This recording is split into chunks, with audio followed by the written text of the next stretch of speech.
All right, here we go. Betting Weekly Live here with you on a Thursday. Mike Carver along with Doug Kezirian as we get you ready for all of tonight's action. We have got Thursday night football to start Week 15 between the Falcons and the Bucs. We have a couple of NBA games tonight. We've got, I think, 13 games in the NHL, lots of college basketball.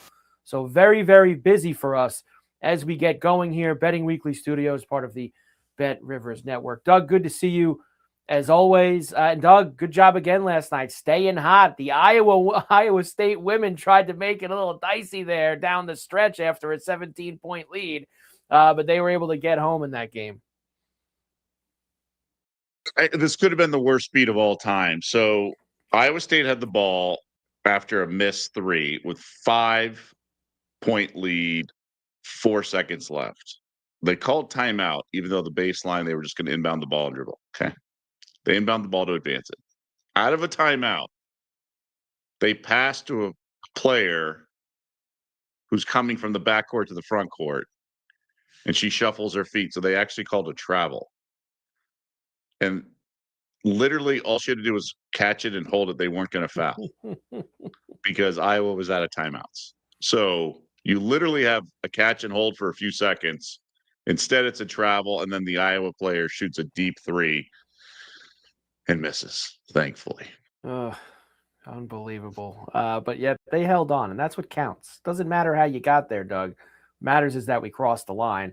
I was hoping that the Spurs were just, blowing out the Lakers. The Lakers would quit in the fourth quarter last night, and maybe I'd be able to sneak out the under there. But no, the Lakers kept trying, unfortunately, all the way to the end. So hit a live under. It almost got there. They only had like 3 points in the final 2 minutes. So you could have gotten there in a weird way, but it's just too much Spurs offense early.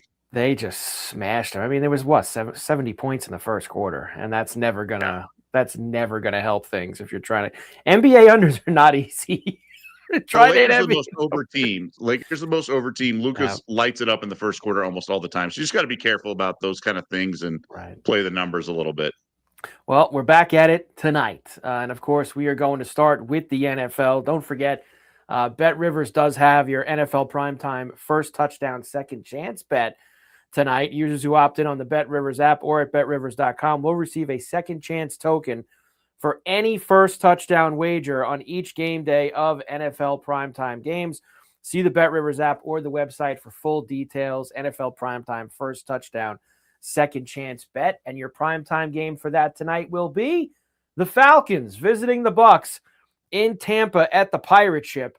Right now at Bet Rivers, -5.5 for Tampa. They're now 7-6, coming off an awful loss at home to New Orleans. Total at 43.5. Couple things here. One plan of attack is, and the key is no Drake London for Atlanta. And then the Bucs are getting healthy, including Mike Williams back. And it's really important for that. And I think Tristan Wirt's going to come back as well. So there's a couple key injuries for the Bucs who've been banged up for so much of the season. But I think it's really important to notice that, or to note, I should say, that the Bucs absolutely should have this game and take care of business. And again, we're at the end of the season where I think coaching matters on short weeks. And that's where Raheem Morris is nothing to write home about. So I think it's all signs point to the Bucs here, and the number went up, and I think it's for good reason. Now it's a little bit of a dead space from 3.5 to 5.5, but still, it's worth mentioning. I think there's a way to play this where you can win both, and I don't think you can lose both. Bucs lay the 5.5, and then the Falcons team total under.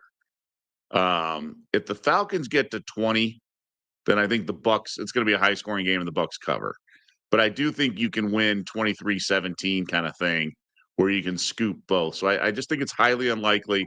Look, if it's a low-scoring game, and the reason I like the Falcons team totals, I think those injuries are key, and then the Bucs are going to matriculate the ball a little bit more, and that's just less possession for Atlanta and better field position for the Bucs, and then worse field position for Atlanta. So I think it's a domino effect here. I like it a lot, especially with the Falcons team total there with 19.5, because I think this is a different type of game for the Bucs tonight, in my opinion, Doug. Yes, it's another bad team in the division like they played the Saints on Sunday, but the Saints have got that first-year head coach finishing strong, showing that, they're building a little bit of something. And the Falcons are more had big expectations, and it's Cancun time, and we're trying to get the hell out of here. I feel like it's a different kind of bad team that Tampa's lining up with tonight, right? It's not like the Titans trying to build for next season, but I will say this. It's a Thursday night game. It's a division rival. It's not week 18. Like, they could very easily be, this could be their pinnacle, their finale, if you will. Right. I'd say the Falcons next week more kind of fits that narrative. Yeah, look, there is still 4 weeks to go. It's not, you get not quite in that home stretch yet where we're looking to get out of town. Still a couple of weeks left on the docket. Some player props for tonight. Oh, you saw Bucky Irvin return last week for Tampa. I thought, they didn't go full throttle with him, but when he was in there, Doug, he looked good. He's actually the one guy that kind of sticks out for me for touchdown tonight. Yeah. Especially when they're plus money for him. I thought he would be more towards even, and he's plus 128. So I think that's a strong number with Irvin, who's obviously a big part of the offense now that he's healthy.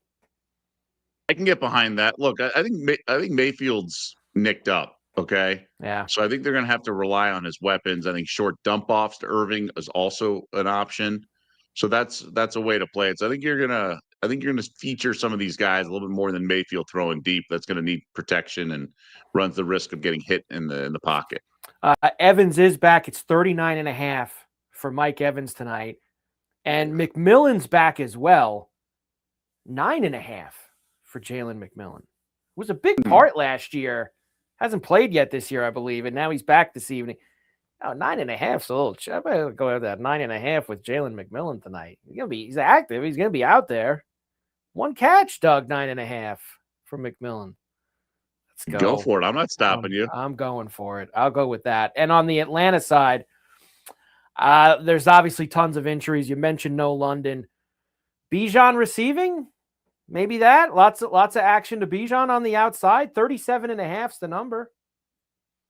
Problem is, I can just never trust this Atlanta offense to get him the ball and things like that. They kind of mess it up way too much for my liking. So I'm just not in love with how they handle things. I just don't love how they handle things in the offense. It's not a predictable game script or usage out of them. Henry, not with me here. Under for Mike Evans. He's old. He's injured. Not a fan of Mike Evans for us. I did see an Atlanta teased with the under in there as well. Like that little Atlanta teased with the under. I mean, I can see it. I also can see Atlanta getting rolled. So I wouldn't get involved with the side. Very, very tough to do. The 5.5 is so tricky, especially on these Thursday night games. It's never easy. It's probably mostly a couple of those props that I just mentioned to you is where I'm going to try to battle tonight with this game. They do have a special for you, too, at Bet Rivers tonight. Holiday rush hour. Bijan Robinson and Bucky Irving to combine for at least 80 first-half rushing yards in Falcons Bucs. This is boosted from plus 115 to plus 150. So both guys, first half, 80 plus.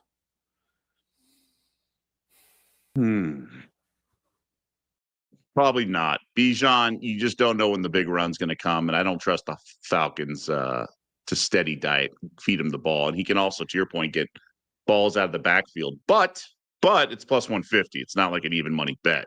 So I do like the allure of that, and so that's why I think it's a fair price. Right, and that's the one thing that gives me pause too is you mentioned the potential usage or misusage, I guess you could say, for Bijan Robinson. Like we all know he should get the ball a healthy amount of times, but there's so many times where he doesn't. It's kind of baffling how the usage goes for him sometimes, and they love bringing your other guy in there too to drop the hammer. Algier, the great Tyler Algier gets a lot of snaps in the backfield. So the Bucs and the Falcons tonight, Thursday night football to kick off week 15 and get that special there at Bet Rivers for the holiday rush hour. All right. We've got hoops tonight as well. Before I get to tonight's games, Doug, we now have the matchups for this weekend in Vegas. Knicks Magic, Thunder, super impressive against the Spurs. So that's your 4 for Vegas that get to have fun this weekend. I mean, it's Thunder. It's got to be the Thunder. I mean, they look like they're on a mission, Doug. I mean, they smashed Phoenix last night. Yeah, and I would say the one team that, could be sort of their kryptonite is Wemby and the Spurs, and Wemby's expected to return, but it's his first game back. And you just want another game under their belt, at least another game for them to respond. So that's my apprehension. I think it's OKC or pass. They're on a mission, to your point. I do think Wemby's an animal, and things change, and the entire landscape of it is going to be different. But 10.5 is a big number. That range is what I'm expecting. I still think the Thunder roll them. Yeah, it's got to be the Thunder, and we'll go through those numbers tomorrow. I know Knicks are 4.5, and I think the Thunder are 10.5, Doug, for those two games on Saturday in Vegas. But we have games tonight that we have to get to. Why don't we start with the Celtics, who, of course, have been playing well. They're in Milwaukee against the Bucs. They're road favorites, too, -9 for the Celtics here, 223.5 the total. That's just interesting. Celtics all of a sudden getting some buzz, right? They're among the top teams in the conference, and there's speculation. And I honestly said this when it happened. I said, don't rule out Tatum coming back during the season. I mean, these guys are all coming back from this Achilles injury. It's no longer a full year. Technology is so far advanced. Medicine is so far advanced. I think if they go overseas to get the injury done, I mean, he had it like that night. I think he had it done. So hopefully he's healthy and recovering. So they're the 3rd seed right now in the East, but they don't blow everyone out. So that's the concern here in terms of laying a big number. They've covered 8 straight. So I think it's Celtics or pass. Bucs still without Giannis, obviously. But I'm going to go with Keita, their center, over 8.5 rebounds. Now, why do I like that? In games where they've been relatively close and not blowouts, he's played 30-plus minutes. He's gone over this pretty easily. And he's a rim, runs to the rim and wants to rebound. And the way Milwaukee is structured now without Giannis, Miles Turner's hanging out by the 3-point line. They don't really crash the boards a lot. Jericho Sims is a pogo stick. People might remember him from the Knicks. He might play a little bit. It's kind of similar to Keita's game, because they're lanky and athletic enough that they can guard 3-pointers. So he can guard Turner by the 3-point line, but then also get back to the paint, protect the rim. And I think that's where he's going to gobble a bunch of rebounds. So he's not going to be played off the court with the lineups that the Bucs send out. So I like Keita here to grab a bunch of rebounds. Should be double digits here. Keita on the glass, over 8.5 tonight. Celtics and Bucs, that game just after 8 o'clock East in Milwaukee. Elsewhere tonight, we also have Portland and New Orleans. So Portland hits the road here. They're road favorites -4 against the Pels. Big total, 240.5. It is a big number. I think I'm going to go under here. If you looked, I went back to last year because we've been talking about the NBA Cup and comparing it to previous years. Well, there's also, parallels with last year, the teams that did make the Cup, how they played after 3-4 days off. All the Thursday and Friday games, for the most part, went under. So a little bit of a layoff, little mid-season break, if you will, or quarter season break. It's a big number. 240.5 is large, and you have to have a lot of scoring and no droughts, scoring droughts for this to hit. I think the Pelicans are playing frisky. Herb Jones back in the lineup with Trey Murphy. I think the offense is okay. Derek Queen, 30-point triple-double the other night. Blazers can crank up the D themselves. 240 is too big of a number in my eyes, so I'll play under. All right, a little under there in New Orleans tonight with the Pelicans and the Blazers. Elsewhere, late night in Sacramento, Nuggets and the Kings. Nuggets -10, the road favorite here, 239.5. Another big total here, as you said, with the teams with a bunch of days off. Yeah, this one's different because I think the Nuggets want to get up and down, and I think the Kings, that's all they know how to do. So I would be careful the under here, but I wouldn't bet the over. But I think there's a script here for the over. Nuggets are banged up. Gordon, Christian Brown, Kings are much better with Murray back. But this for me, I mean, I would lean Kings here, but just a lean and under. But I think for me, it's Westbrook against a former team. He always seems to have this extra energy, and you can bet the rebounds and bet the assists. I think you're golden going 1-1 or better. So likely 1-1, but 2-0 is probably pretty safe. I mean, he's flirting with triple doubles now, so I'd go for the jugular. Maybe there's a combined 20 plus points and rebounds. You get triple double. I mean, first of all, it's only 6-1, right? That's how likely it is that or how the possible it is that he could get double digit rebounds and assists. You can get the plus 245 for at least 20 combined. So maybe it's 11 and 9. You don't have to worry about the triple double component. So I think that's a pretty good value play there at plus 245. And he's played well against them this year, right? Yeah. They've played a couple times already, and he's shown up in those games. And we also just talked about, the fact that these games tend to go under because everyone's getting back in the swing of things. Well, where's the disparity of Westbrook? He's already in mid-season form in all these games because he brings it like no other, and thus he's more likely to get, it's more pronounced. His effort is more pronounced in a game like this. There you go. Nuggets and the Kings. That's the late night game. One other game for you, like we mentioned, 4 games tonight. The Clippers are in Houston against the Rockets. Rockets minus 9.5. 222 flat is the total in this one. Clippers 6-18 on the year now. Yeah, but they've been okay on the road of all places. It's the home where they stink, which makes sense. They're easily distracted. My concern is Harden back in Houston, couple days off. He knows the establishments in Houston. So I just don't know if I trust him. But honestly, they've been pretty decent as road dogs against some like good quality teams catching points. They lose by 6, 4. Rockets are good though. That's the problem, and they pound the glass. First meeting between the year between these two teams, so you don't have anything to go on in that regard. These are all the things that I think about when I kind of go through the rotation of handicapping, and they're really solid. The Rockets, I think I mentioned this on an earlier show. The Rockets are kind of bringing back offensive rebounding.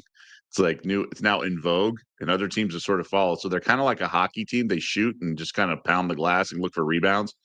And with the Twin Towers and all that size, it makes a lot of sense. So I wonder if there's an element here of Zubac under, right? Like how many rebounds are there for Zubac if he's got Steven Adams to deal with and all this other length. So that's something to keep in mind. So I'm really going to analyze and watch this game for the next Clippers Rockets meeting because I think we're going to learn a lot about the domino effect of what the bigs do for Houston on the Clippers statistics. A couple things in the chat box here, Doug, that I'm going to bring up. I'm going to try to remember all of them because a few of them just scrolled by there. Steve from Lynn was able to middle Miami early last night. I'm assuming he means Tuesday night, which was the game with Miami and Orlando. When they went up, ended up profiting off the loss. Wondering if you guys middle. Doug, this is one of these things I always love, and I do. I know that I do, but I will defer to you here, and I want to hear your thoughts on it. This is something I've been talking about for about 10, 15 years.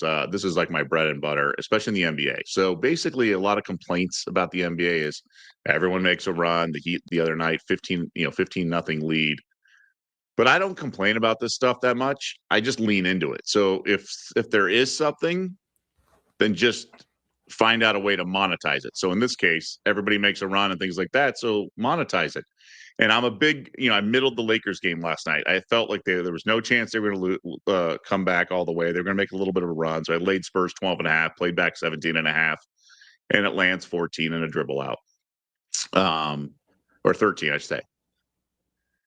It can get dangerous and volatile because of the 3-point line and these high totals. So these things can get out of hand and things like that. What I would encourage and recommend for everyone, whether it's a legal pad or spreadsheet, if you're computer friendly, just log the game spread and the total at every timeout. So anytime a team calls a timeout and anytime quarter breaks at halftime, just log it. and you'll see the range and the movement of each. So you'll see, spread whoever, and then mark who calls the timeout and just log it. Maybe do a couple games tonight. Just sit there and log it, and it'll be really interesting. You'll see just how back and forth it is.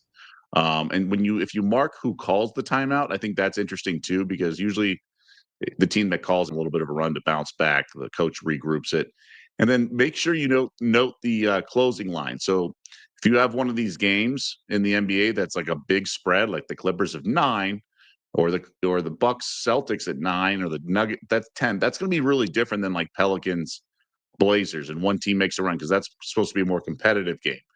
And so, yes, that closing line is factored into the algorithms, which determine the in-game line throughout. But it also gives you a sense of who can make a run off a timeout, who's more likely to make a run. I think it's the games that are more evenly priced. And you got a night like tonight where there's only 4 games. So not a bad night to maybe look at stuff like that. The other one that I saw down there was about Oklahoma City. And we've talked the last few days about the win total and going for the record and things like that. These games, remember, on Saturday and potentially if they win, then I guess it's Tuesday in Vegas, they do not count towards the win total, Doug. Remember that. Sure. The semifinals and the finals do not count towards the regular season win. So as Steve is saying there, this is how OKC gets their losses out of the way. Maybe it's more just one loss. It would be one loss. Yeah, I mean, they lost last year in the Cup championship game. I'll say this. Yesterday, I said over 70 and a half is a good bet. Today, same bet, same juice is 71 and a half. So you lose a number there. Also, we talked about, to break the record, 74 plus wins. Yesterday, it was plus 400. Today at Bet Rivers, plus 250. So these markets are moving. I think it should be like 185, 190. Look, just keep in mind, I'll repeat it. Yesterday, it was plus $4. Today, plus 250. And that's after they won as 14.5-point favorites. So it's just how they looked in that game, right? They were expected to win, but it's how they looked. And I think that's what we're kind of getting ahead of here. And you wouldn't see 4-1 again until they, would you say, lost two more games probably till you get in that number again? But it would, I guess, depending on how often those where in the schedule they occur. Where in the schedule are you when you talk about that? But yeah, it's going to keep going. There's only one way it's going to go if they keep winning. That's down. I mean, they're 24-1, guys. Yeah, they don't lose. They're on pace for like 5 losses. They don't lose. That's for sure. NBA, good night. 4 games for us. Huge night tomorrow, and also tomorrow we'll talk about the 2 games in Vegas on Saturday night. I got to keep doing it, Doug. I got to keep pumping up the guys in the AM. Betting Weekly Live, the morning edition, which is 11 a.m. every morning, East Coast time. Hot streak continues. Yesterday, Will White's daily double cashed again, extending the hit streak. They've hit 10 out of 15 daily doubles. Wow, 10 out of 15 for the morning. If they're plus 250, that's plus 20 units. That's incredible. That's almost similar to the run we had in mid-November, right? Mid-November, we had, me and you on the PM side, had a good run like that, which blasted us up pretty high. Now, unfortunately, we've had a little bit of a low with the daily doubles. But as Doug says every day, make sure you play both sides individually as well. We do say that every day. Come on, we can't, we can't just scoop plus 250 every night. It's tough to do, but we are going to try again tonight. I'll tell you that when we get to the best bets in the daily double later on here on Betting Weekly Live. All right, speaking of the ice, let's go. 13 games in the NHL this evening. And a couple of pretty good ones that we have. As far as television goes, you do have ESPN doubleheader tonight with Vegas in Philly against the Flyers. Vegas minus 152, Flyers plus $1.23, and a 5.5 in that game. That's the early game. And the late game on TV is Florida and Colorado. And the Avalanche, coming off a rare loss for them, in Nashville the other night, have Florida, who won last night in Utah. So second night of a back-to-back for the Panthers. They're plus 205. This total is 6.5. Panthers have they've kind of gotten the train rolling a little bit here, Doug. They have now won 3 in a row, points in 5 out of 6 as they hit to Colorado tonight. I'm going to lean on you in this one. The Avalanche are going to take care of business. Big game for them, but the Panthers have been slow starters, as you've mentioned, but maybe the Avalanche bring it out of them. I think if there's a team that, and I know I've said this a lot about Florida not caring the first few months. They didn't care last year the first few months. If there's a team that maybe they would want to gas up for a little bit, it's the team that's the best in hockey right now, and that everybody is starting to talk about is so good and so unbeatable and all these things. This is the kind of thing where Paul Maurice kind of bangs on the door this morning and goes, "Hey guys, they think this team's a lot better than us, and we won the last 2 cups." That's. Oh, is it something where they can flip the switch though? I mean, is that? I would play.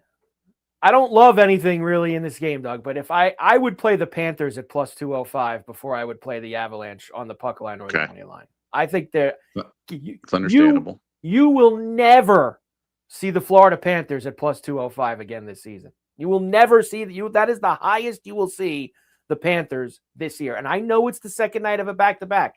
It's only the second time they've done it this year. This is only their second time. So you only have one game to go off of with the second night of a back-to-back, and they lost and it was an under. So I don't think there's enough data there to say how they are on the second night. I think it's Panthers or nothing for me in Colorado this evening. Do you know what I mean? Like, are they good enough to say, okay, we're going to try? I mean, they've won 3 straight, back-to-back at altitude. They won last night in Utah. Yep. This could be a beatdown. There is a lot of factors against them. And I would have no problem. Would it stun me if Colorado beat them 5-1 tonight? No, it would not. They should. I mean, they lost their last game. You're catching them on the back-to-back. They got the win on the front end of the altitude doubleheader. I'd like a little points to Avalanche puck line here. I'd like a little more than what I'm seeing. What is it? Even money right now. I'd like a little bit more. I'm greedy, Doug. You know this. Like, I'm very greedy. I want a little bit more. We talk about middling and stuff, live markets. Like, how confident are you the Avalanche score first, right? Like, the thing's going to change. These live, it's so funny. Like, the Super Bowl point spread will be discussed for 2 weeks, right? And then within the first 3 minutes of a drive, it's going to be moving drastically. How about both teams to score in the first period plus 150? No chance. Not no chance. Like, no chance I'd bet it, I guess is what I'm saying. I think if you get the jump out of the Panthers, it's in the first period tonight, maybe. Okay. Now I see at least the logic. Panthers' second night, as you mentioned, of elevation, playing in Utah last night, playing in Colorado tonight. Avalanche come out and score quick, coming off a loss the other night. Maybe you get the Panthers' best effort in the first period this evening. Just something to throw out there. Just trying to find some other ways, maybe, if you want to have a little fun with the game. All because, like you said, there's like hundreds of different ways you could bet these games other than just the side and the total. There it is. Both teams to score in the first with the yes plus 150. I like Vegas in the first game that I mentioned there that's on TV, but it is minus 152 and they're in the middle of a long road trip. I don't really love anything else really in that much in that game, Doug. So not much with Vegas for me with the Flyers. There are several others. I'll tell you what I do like. How about that? Boston is in Winnipeg against the Jets. The Jets have lost 8 out of 10. They are the worst team in hockey since the first week in November. I think it's November 3rd or 4th. The Jets are the worst team in hockey by point percentage. They're without Connor Hellebuck, who hasn't played the last few weeks. He's been out. So they have gone down in a spiral. The Bruins have been really streaky this year. They've had long win streaks, long losing streaks, long win streaks, long losing streaks. It seems like they're in a bit of a good run right now. They've won 3 in a row. It's plus 128 for the Bruins tonight. I like the Bruins, Doug. I'm going to play Boston this evening. I don't think the Jets. This might be one of those ones like why the hell are the Jets minus 159 tonight? They've lost 8 out of 10. They don't have their goalie. What am I missing here? But I'm going to ride the hot team with the Bruins and take them at plus 128. That's the only side I would play in this game. That's the only side I could play. You can't play Winnipeg. Not with the way that because it's not just a week. It's a month and a half. They've been bad at this point. They're not coming out of it. So I like the Bruins there in that spot. Edmonton and Detroit tonight. Now Edmonton really let us down against Buffalo the other night. Really let us down. Yeah. Detroit's on the second night of a back-to-back. This is their 5th time, Doug, on a back-to-back this year. Red Wings are 1-3 in the previous 4 times. So they haven't, they've lost 3 out of 4 on the second night of a back-to-back. They won last night. Edmonton, off of a putrid performance for, I guess you want to say 57 minutes against Buffalo. I know that they came back and tied the game and at least got a point out of it, but that was not a good game at home for them against an awful Sabre team. You'd think you'd get a little extra juice out of Edmonton, and factor in also the Red Wings, 8 of their last 9 to the over. And I'm expecting the Oilers to score some goals. So I kind of like the over in Edmonton and Detroit tonight at over 6.5. Why the over if you think one team may get rolled? Well, I think that Edmonton's going to score, but this might go back to kind of what we did the other night. Maybe an Edmonton team total is a better way to play it. Maybe, Edmonton puck line is 133.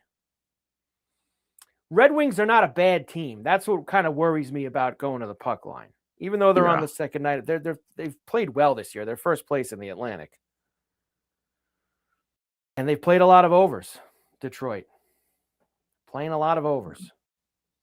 Whether they get rolled or they actually score a few. Could be a 5-3 game. Could be a 6-1 game. Right in that area.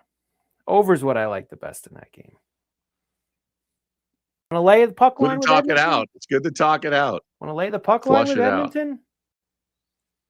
Team total, including overtime, 3.5. Well, so we tried that the other night. 2 nights ago. We tried that. It was like, 3 or 4 games that were tied with you got goals in the final minute, right? Everything was super tight. Well, yeah, all the games we were on, the Islanders, the Ducks, right? Colorado, Edmonton, all the games that came down. All 4 games had goals scored in the last 15 seconds of regulation, and it was all the games that we were in the mix on. It's yeah. I mean, it was a record night, so maybe don't let that influence you, right? Because it's such a outlier performance. First, what's the game regulation? Oilers regulation over 3.5 minus 109. Minus 109 for Edmonton. It's over. No, I'm not laying the puck line with Edmonton. Not after the other night. I'm definitely not going to do that against a pretty good. Shout out to OG Doug. Look at that. City by the Bay. Shout out to OG Doug. There you are, Doug. Getting the shout out. I like being an OG. Gotta be the OG. And the other one for you is Dallas and Minnesota, which I think is one of the best games on the card tonight in terms of I'm interested in the game because Minnesota's played really good hockey over the last month. Stars come in, one of the best teams in the league. Both of these teams, I think the Minnesota's 5 of their last 6 to the under. Dallas is 4 of their last 5 to the under. I think you'll see that the Stars usually play a little bit more of an under game on the road. I kind of like the under. It's now down to 5.5. It was 6 this morning, Doug. So down to 5.5 now at Bet Rivers. Liked it obviously a lot better. Such a big difference. Yeah. It's such a big difference, 6 to 5.5. It was 6 this morning when I first looked at it. They do have the slider if you want to pay a little more. You always have the slider and can move it to 6. Now we're talking. Good reminder. Let's see what the slider gets us if we just move it over here. Nice little late game too for those who like to spread out their action. There is a nice little late game. Once I want to just see what the if we move the slider down here, total goals. I'll have to find it for you. There we go. Total goals, including the shootout. Yeah, it's a lot. That's quite a bit. That's quite a bit. That's a lot there. You were mentioning late night. Sabres and Canucks. Minnesota North Stars revenge game versus Dallas for stealing their team and name. Henry, it's a good point, but unfortunately, we're probably about might be a little dated. We're about 200 and 300 games into them playing each other Or else, yes, Henry, I don't think that it's that bad of a look. You were mentioning late night, Sabres and Canucks. Late night. Sabres have been playing pretty well. Sabres can go to hell as far as I'm concerned. Sabres can go to hell. This ain't a bad over either at 6. This ain't a bad over. These two could play a crazy game. Both teams stink. Sometimes, Doug, you get two bad teams out there, and you could get some fireworks. We can get like a 5-4 game, maybe. I don't mind this either if you want to have a little fun late night in Vancouver. You want to go after the Sabres, though. You got to. Yeah, I want my money back. You got a little vendetta with them. You want to take the Canucks? The Sabres shouldn't be favored over anyone on the road. I don't care how bad the over here. This is going to be a high-scoring game. Who are we kidding? I think this is, especially at 6. 6.5. I always like that little fail-safe with the push at 6. Oh, sure. But I think we could get this. This Sabre Canuck one, there should be goals in that game. I think that's a good one also that we can go after. So lots of games tonight. The other ones that I did not mention quickly, I will also tell you the Sharks are in Toronto against the Maple Leafs. The Lightning are in Newark against the Devils. Ducks and the Islanders are at UBS tonight. Both of those teams have been really good to us lately.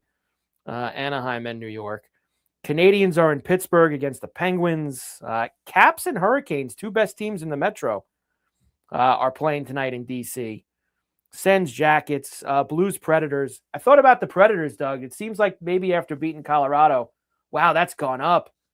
134 now. Oof. It's 120, 115, 120 this morning. Up to minus 134 for Nashville. They've won 3 out of 4, including that Colorado win. So maybe Nashville's starting to get some things going. Preds stink, though. Come on. They are bad. They're bad, but the Blues aren't very good either. So someone has to win. Somebody's got to win, and Nashville's in, as they like to say, Doug, in better form right now. Nashville. They're in better form. And if Saros plays like he did the other night, the Blues will never score in that game. 13 games in the NHL on Betting Weekly Live tonight. Of course, if you like what you see, as you should, make sure you subscribe to the Betting Weekly Studios channel on YouTube, where you can check us out on Betting Weekly Live and all of our other shows, including Betting Weekly EPL. Dan Roebuck, Nigel Seeley, and Jack Wright preview Match Day 16 in the Premier League, including a discussion on Liverpool and Brighton, Mo Salah's future with the Reds up in the air, and he's been there for a long time, part of Liverpool. We'll see what happens with Mo Salah's future. But Dan, Nigel, and Jack have got you covered there. Betting Weekly EPL. Make sure you check that out on the Betting Weekly Studios channel. All right. College football. We'll do a Saturday game preview because, yes, Doug, there are games on Saturday. Of course, not only do you have the traditional Army-Navy game this week in Baltimore, but you also have the first bowl game. A little quick turnaround for Saturday night, and we have storylines abound in it too. But let's start with Army and Navy, and of course, this year's edition will be in Baltimore at M&T, home of the Ravens. Right now, Navy -6. Of course, they've had a good year, 9-2. Army 6-5, 38.5, and the total, of course, Doug, is always what you want to focus on in the Army-Navy game. I mean, it is such a fun topic. There was a run of 16 straight unders, okay? Then a few years ago, it only went over because of OT, so it went 17 straight in regulation. Then it pushed, and then last year flew over. So you have to look under. Now, why is this? Now, it's very simple, okay? The way the point spread and the total are calculated this year is stats from the entire season for each team, okay? Well, Army and Navy, we know, run the unique sort of triple option, although they have variations of it now, but still, they run versions of that. And usually, on a week-to-week basis, their opponent is not accustomed to facing such a unique offense that they don't face any other week during the regular season. So it's a shock to their defense. So a lot of the tendencies, a lot of habits that they use to defend, and they get caught and they don't stay lane integrity and things like that. And that's why Army and Navy are able to score at times. But the difference with this game is the defenses practice against each other's offense during the week all season. So they're more likely to stop said offense. And that's why there is typically line value on the under with Army and Navy every year. Now, I forget which one, but one of their defenses is terrible. So it's a little bit of a risk, but man, it's methodical drives, 3 yards in a cloud of dust, obviously intense on defense. It's an under for me. It has to be an under. It's just one of those things, Doug. Like, you don't even have to think about it, right? Like, there used to be like a bunch of sporting events throughout the year. Like, wasn't always like before they ruined the NBA All-Star game. It was like always bet the over in the NBA All-Star game, right? Like, it doesn't even matter who's out there. It doesn't matter who's playing. It's an auto over. You have to play it. Army Navy But there's under. reason for this. I mean, that's the key here. Is there's actually thought process behind it. There is thought process behind it. But it is also a tradition unlike any other. We need the under in Army Navy. Like, let's go. Like, there is absolutely reasoning for it. But it's just you want to. It's the one game that you could sit there all year and just be like, we're betting the under and we're rooting for 3 yards in a cloud of dust, as you just said. And that is just after 3:00 East this Saturday in Baltimore. Army Navy getting involved. That is not the only. Yes. Right. There's a more preferred wager on this game. Oh, really? Yeah. It's first quarter under 7.5. That extra hook really gives it line value. I would make it minus 220, 250. This thing goes now, a couple of years ago, it was 10-7 somehow in the first quarter. But outside of that, this thing is always 7-0 or 0-0. Now, why is first quarter under 7.5? All right. As you guys can figure out, 7.5 is 2 scores. Okay. The drives are so long and they're not trying to beat the clock at the end of the first quarter. So they'll carry it over in the second quarter, right? Same for the third quarter. So you just get, if you get one punt, you're golden. But usually you get long, like a 9-minute drive or a 7-minute drive. And then they could do a 5 or 6-minute drive and then a field goal. But typically these teams go for it on fourth and short because they're so prone to getting first and second and third down 3 yards. So 4th and 1, 4th and 1.5 is not a big deal for them. So under 7.5 is usually a great bet in this rivalry. The juice never truly appreciates, it gets to the significance of a two score first quarter. So love under 7.5 in the first quarter. Under 7.5 in the first quarter for Army and Navy here on Saturday. Not the only game. We do have at night the first bowl game of the season, and that is the LA Bowl, which I saw today, Doug, will be the final rendition of the LA Bowl, the 5th and final rendition of it. It will be Boise State and Washington. Washington right now at Bet Rivers minus 9.5. The total is 52.5. And of course, we do have potential distractions here. I think Washington is a lot better than Boise State, Doug, but how invested is this guy Fish, who, this guy's always looking to get himself out the door. And now the Michigan job's open. Yeah, and it's been a little troubling season, too. So if there's ever a year that he really wants out the door, it's now. Former OC at Michigan, I believe, under Harbaugh for 2 years.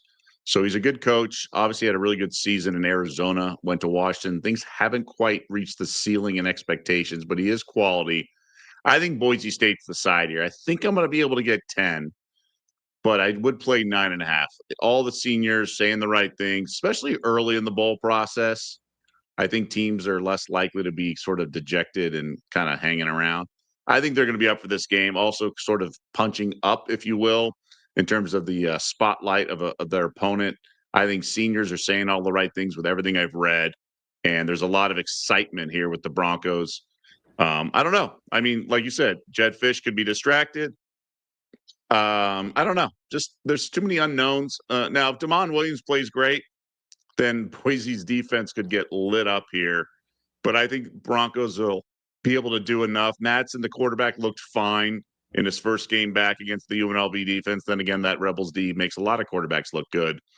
I would only play the dog here, and I'm kind of waiting for 10 here. But the LA Bowl is kind of funny, isn't it? Wasn't it like the Jimmy Kimmel Bowl for a little bit? Yes. It was the Gronk Bowl, I believe, for it was a hot second. So who knows? I actually I went back and looked at the last 4 years of the LA Bowl because this being the first bowl game, I don't know if kids are into it or not, like they would be if they were going away in a couple weeks. Like you just mentioned it from another angle of, well, they're still kind of in season mode, I guess you could say, and they don't have the few weeks off. If I was a player on the team, I'd be like, man, I wish I was playing, in Florida, Bahamas, one of these other places in like the end of December after I'm done with school, after finals are done, this and that. 3 of the 4 games have been dead unders in the LA Bowl. Dead unders. I mean, just 24-13, 29-6, 24-13. I don't know if they bring as much juice because it's the first bowl game, Doug. I think I like the under 52.5. I'm playing it from a kind of a different angle, maybe. I just worry with Damon Williams just being able to go off. Go way off. It's very possible. Very possible. The attendance, that's another reason why they're getting rid of it. There's less and less people at it every single year, too. The LA Bowl crowd. Not a very highly attended bowl game, considering SoFi holds what, about 70,000, Doug, right? I think you get into SoFi. More than that, no? Only 24K in there last year for Cal and UNLV. So Boise State and Washington, the LA Bowl, coming up on Saturday night. Very exciting. Okay, college hoops for tonight. Last night we had the women's edition of Iowa and Iowa State. Tonight you get the men's edition of Iowa and Iowa State. -12 for the Cyclones, one of the best teams in the country. 139.5 is the total. I mean, obviously coming off a huge win. I think the biggest blowout of a number 1 team on their home court in college basketball history, I believe. Maybe I'm wrong when I heard that stat, but it's still impressive, right? Big second half. I lean to the Clones here. I just can't get behind it. Iowa's pretty good. They'll be up for this game. Iowa has been blown out the last couple times in trips to Hilton. So there is a concern there. Hey, look, Henry, stranger things have happened, right? So who am I to tell you not to bet at plus 800 wager? But there is thought process behind it in that regard. So that's my apprehension. I think Iowa State's going to win. And if they think they're going to win, I think they should win comfortably. So this is about, will it be 9 or will it be 15 or more? So you don't want to use too many stats from the past because it's such a different animal, this game, right? The Cy-Hawk rivalry is so big in the state, but they went to the Breslin Center and got destroyed. And I think that could happen here. I mean, look at the tempo. State's going to want to move the ball a lot. And TJ's done a really nice job here, but it's never fun to lay that kind of lumber in a rivalry game. I mean, Ken Palm made it 13, but it's that environment at Hilton can be intimidating for a lot of teams. It certainly can. That is a big number for a rivalry game, though. Very big number for a rivalry game. Go Hawks from Brad Wanger right there. Go Hawks for tonight. What else is on the card for us this evening in college hoops? How about let's go to St. Joe's next, Doug? Why not? As tonight you get St. Joe's. Where is St. Joe's tonight? There they are. They're at the Carrier Dome. They're at the Dome. The Carrier Dome it'll always be. I mean, Henry likes Syracuse here. The Orange are way better. I'm not so sure. Orange have played well against some good teams, but how much of that was other teams kind of letting or playing down to their opponent? I would probably take the 13 here. Don't love it. Not a huge play.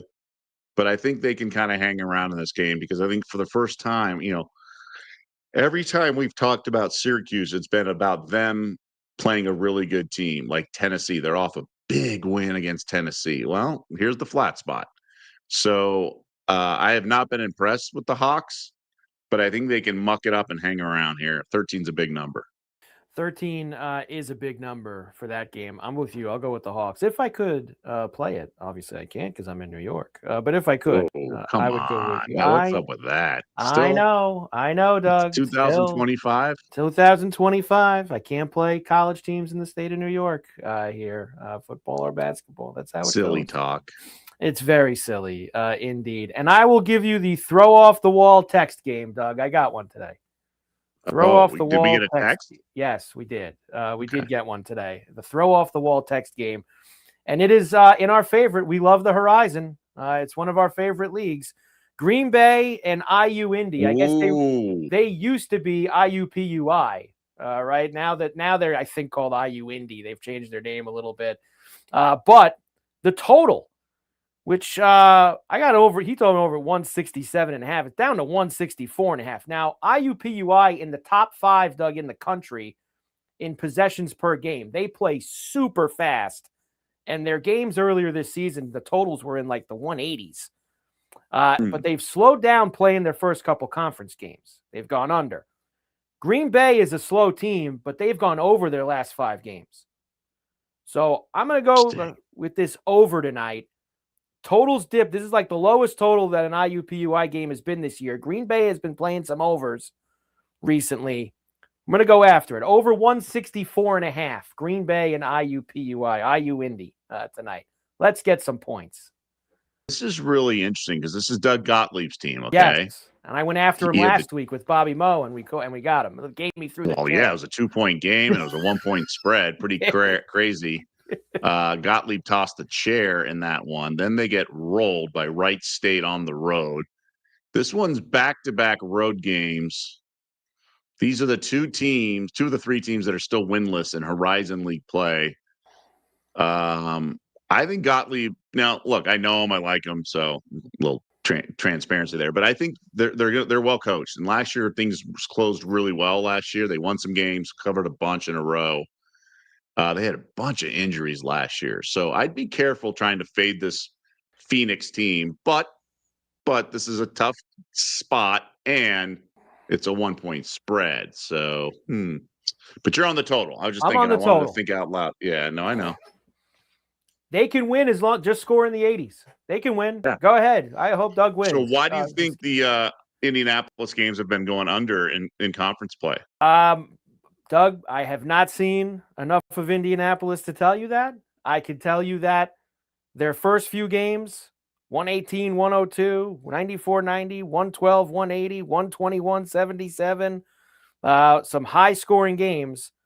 And now suddenly they've hit the wall the last couple, 92, 78, 78, 55. So total dips down into the 160s. Then they said, we're going to take a shot on the over tonight. That was the text that I got today.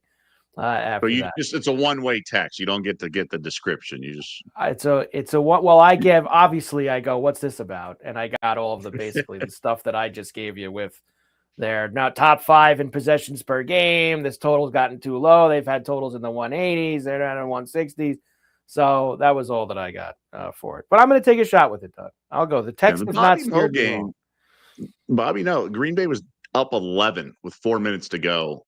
Up 2 in the final half minute. Had a backcourt violation. A little mess of a possession, and so I think Green Bay gets the win. I hope they get the win, and I hope it's over 164.5 when they do. That is what I am hoping. Green Bay bounces back here. Green Bay bounces back for us here tonight. There you go for us. College basketball this evening. It is time. Look at that. Best bets and the daily double. And I did not put in mine. So you're going to have to go first, Doug, because I forgot to throw mine in there. So give us your side with the a little TV term where we stretch. Stretch it out. You're up first for the best bet tonight, Doug. Look, I don't love this play. It's a pretty lean card, all things considered, at least for the sports. I'm not going to the NFL, although if I did, I would lay it with the Bucs. I'm going to go to NBA with Keita, the starting center of the Celtics. I'm going to go over 8.5 rebounds. I think it's just a really good matchup. Giannis is not there, who gobbles a bunch of rebounds. He's a high-flying guy. High total, back-and-forth game. I think he gets double-digit rebounds unless he's played out of the game, like Miles Turner makes him, let's say Miles Turner's stretch of the floor so much, so he has to I don't know. I just unless he gets now, if it's a blowout, because the point spread's 9, so if it's a total blowout, he might only play 22 minutes, and then it is what it is. But I think over 8.5 rebounds is the way to go here. So Keita over 8.5 boards for Doug. I will go to the hockey. And we talked about it a lot, and I have decided that Vancouver-Buffalo game, I think the late-night overs have been too fun for us. We got to go to it. Over 6, Vancouver and Buffalo tonight in the NHL, which is minus 120 to the over 6. So we will take the over 6, Vancouver-Buffalo, with Keita over 8.5 boards. plus 226 for the daily double here this evening. I usually like going to the football on these Mondays and Thursdays, Doug, but it's the hockey's calling to me here with the late night over in Vancouver. So let's get it tonight. I think that's good. I think that's a good move. We can spread it out too. We'll take care of business with the Celtics game first. Let's go and do that. Doug, tremendous job as always. We'll be back tomorrow. Big night of NBA. We'll do all the NFL for this weekend. Some big games in Week 15 with the Bills and the Pats, Lions, Rams, Packers, Broncos. Very heavy business for the weekend. And of course, we've got hockey and college basketball tomorrow night as well. Betting Weekly Live, part of the Betting Weekly Studios, Bet Rivers Network, Mike Carver, Doug Kezirian. Everyone have a great night, and we will see you back here tomorrow, 4 o'clock East, 1 o'clock West.